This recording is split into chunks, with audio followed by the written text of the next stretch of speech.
Buen día, compañeros, licenciado.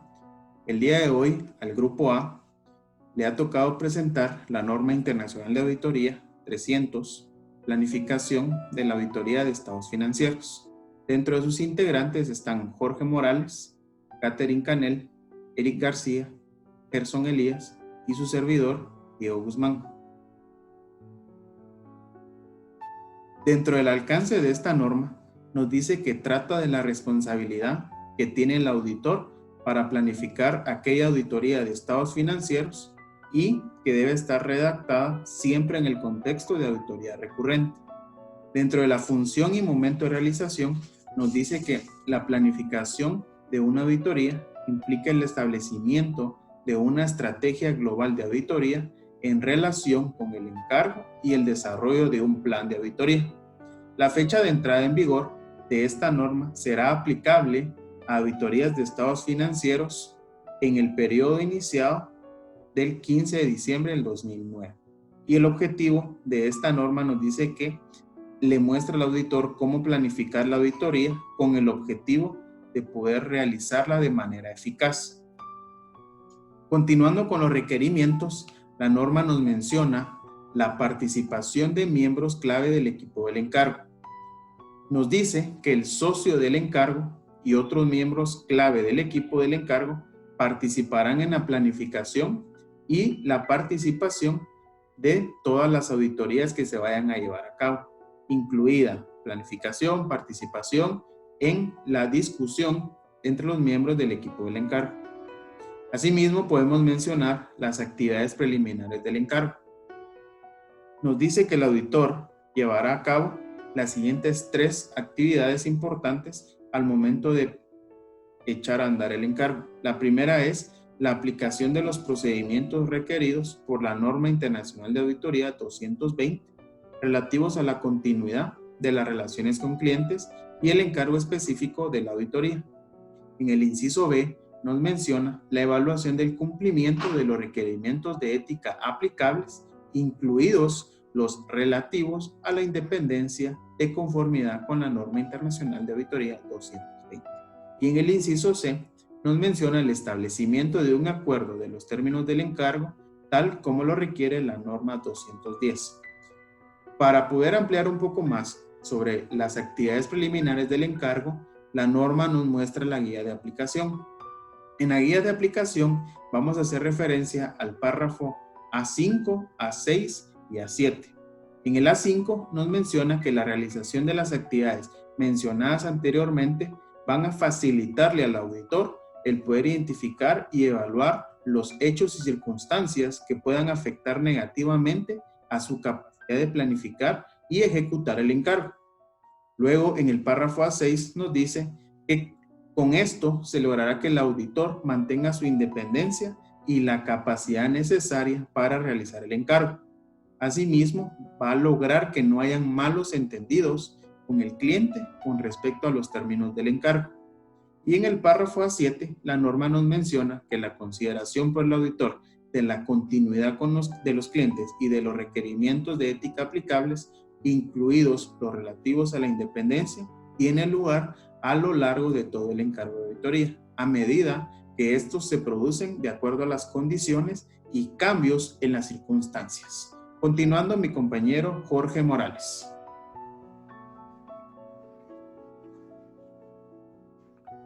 Continuando con el desarrollo de la norma, tenemos las actividades de planificación. Debemos de tomar en cuenta que el auditor establecerá una estrategia global de auditoría para el encargo que se está realizando, en el que va a determinar el alcance.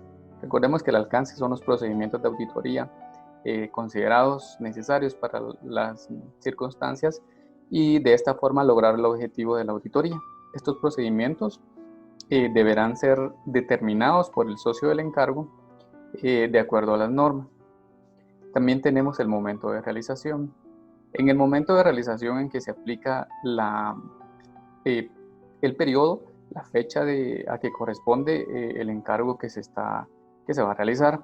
Para esto tenemos una pequeña línea del tiempo en el que el auditor deberá tomar en cuenta el desarrollo de la auditoría, tanto en la planeación, la evaluación del control interno, Asimismo también lo que son las pruebas sustantivas, el cierre de la auditoría y por último pues tenemos el informe de auditoría. Debemos considerar pues que una auditoría se realiza de un periodo que es del 1 de enero al 31 de diciembre de un año.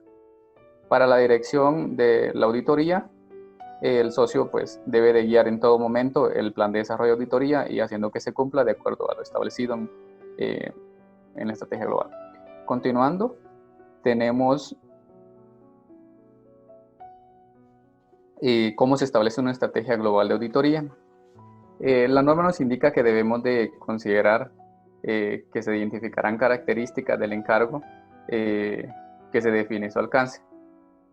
Determinar los objetivos del encargo en relación con los informes a emitir con el fin de planificar el momento de realización de la auditoría y la naturaleza de la comunicación requerida. Debemos de tomar en cuenta que en todo momento se deben de comunicar los hallazgos que se han encontrado. Considerar los factores que sean significativos para la elección de las tareas del equipo. Asimismo, considerar los resultados de las actividades preliminares. Por último, tenemos una que es muy importante, que se determinará la naturaleza, el momento del empleo y la extensión de los recursos necesarios para realizar el encargo. Como ejemplo, tenemos el recurso humano.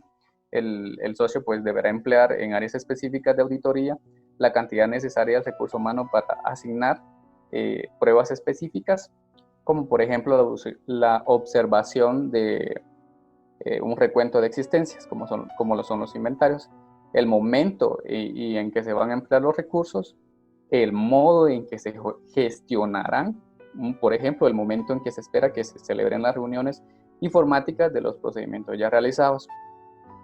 Continuando con la norma, tenemos los aspectos a tener en cuenta al establecer la estrategia global.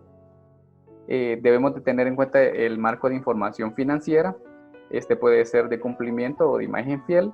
También tenemos los requerimientos específicos de información.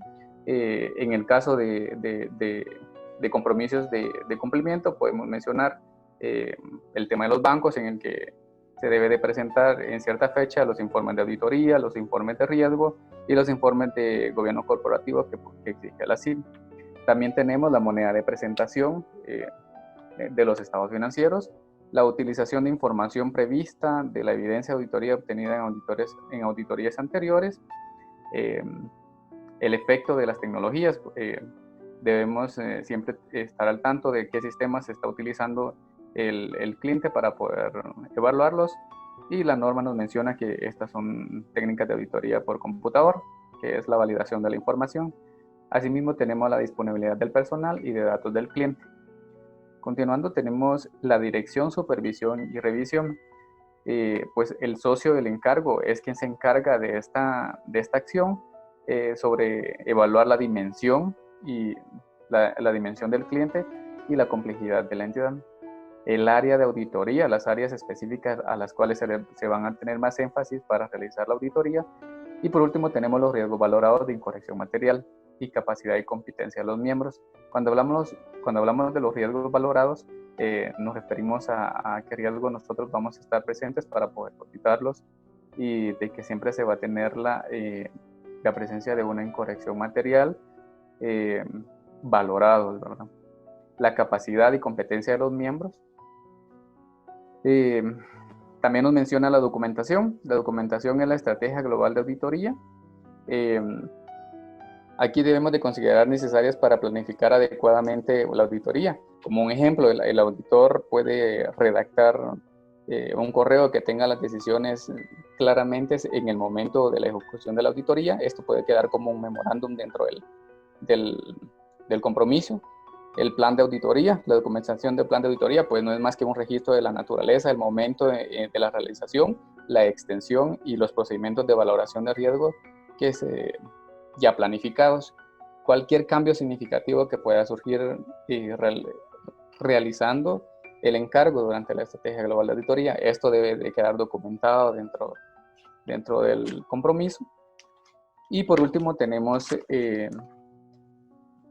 las consideraciones necesarias de los encargos de auditoría iniciales. La norma nos menciona dos cuestiones. Una en la aplicación de los procedimientos requeridos por la NIA 220, relativos a la aceptación de las relaciones con clientes y el encargo específico de auditoría. Para un encargo inicial, el auditor puede necesitar ampliar las actividades de planificación, ya que normalmente la experiencia previa con la entidad que se considere en la planificación de encargos recurrentes no es lo mismo un encargo recurrente que un encargo inicial. Debemos, por ejemplo, para un encargo inicial, pues debemos revisar los papeles de trabajo del auditor predecesor, como nos lo menciona la norma, salvo las disposiciones legales que no nos lo permitan. Tenemos la comunicación con el auditor predecesor cuando se haya producido un cambio de auditores. El socio del encargo pues es el quien deberá satisfacerse de que se han aplicado los procedimientos adecuados en relación con la aceptación. Y sería esto. Gracias por su atención.